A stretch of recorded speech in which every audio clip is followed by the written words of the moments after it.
ফেব্রুয়ারি মাস ঘিরে আবারও সংগঠিত হতে যাচ্ছে ক্ষমতাচ্যুত পতিত আওয়ামী লীগ। তাদের কর্মসূচি ঘিরে দেশের বিভিন্ন স্থানে লিফলেট বিতরণ করছে দলটির বিভিন্ন পর্যায়ের নেতাকর্মীরা।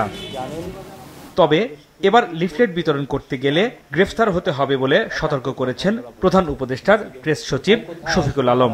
বলেন, আওয়ামী লীগের লিফলেটে আইনশৃঙ্খলা পরিস্থিতি নষ্ট করার কথা উল্লেখ আছে। পতিত স্বৈরাচারের যারা সাঙ্গপাঙ্গ আছে, দোসর আছে, তারা অনেক কিছু করতে চাচ্ছেন, তারা লিফলেট বিতরণ করছে। হ্যাঁ, একটা বিষয়, যারা লিফলেট বিতরণ করবেন তাদের জন্য আমাদের কড়া মেসেজ, তাদেরকে অ্যারেস্ট করা হবে। কেননা লিফলেটের মধ্যে যে সমস্ত কথা আছে সেটা খুবই মানে ল অ্যান্ড অর্ডার সিচুয়েশনকে হুমকি এফেক্ট করার কথা, মানে এটাকে আন্ডারমাইন করার তো এদের বিরুদ্ধে ব্যবস্থা নেওয়া হবে।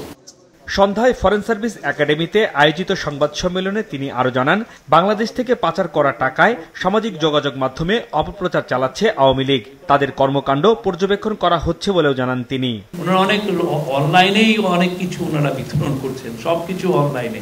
পালিয়ে যে ওনাকে দেন, ওনাকে দেন, এইখান থেকে দিচ্ছেন লুক্সেমবার্গকে, উনি ওই লুক্সেমবার্গ থেকে আমেরিকায়। ওনাদের কাজই হচ্ছে অনলাইনে। এখন কি চুরির টাকা তো কিন্তু না কিছুভাবে তো ব্যয় করতে হবে।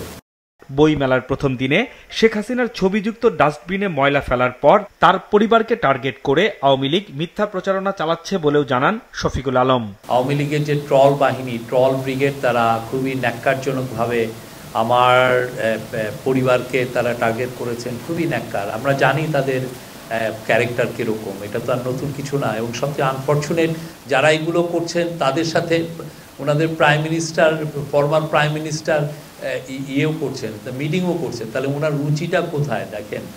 হ্যাঁ, একটা বুচার অফ বেঙ্গলের রুচিটা কোথায়? শেখ হাসিনা ওদের কি আমরা যেটা দেখছি যে এ টিমের সাথে এগুলো করছেন, আর এ টিম হলো এই কাজগুলো করছে। কারো মেয়ের উপরে গলাটা কেটে নিচের দিকে পর্নোগ্রাফির ছবি দিয়ে দিচ্ছে, কি ভয়ঙ্কর। এবার এদের সাথে বুচার অফ বেঙ্গল মিটিংও করছেন। আপনার রুচিটা কোথায় গেছে?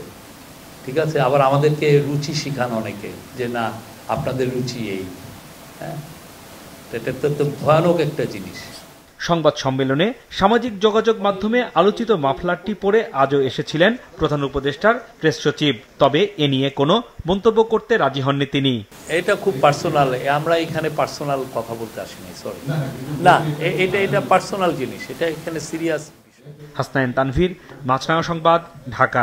ওইটা আমার খুবই পার্সোনাল একটা জায়গা, কিন্তু এটা এখানে আমরা এটা একটা সরকারি বিষয়।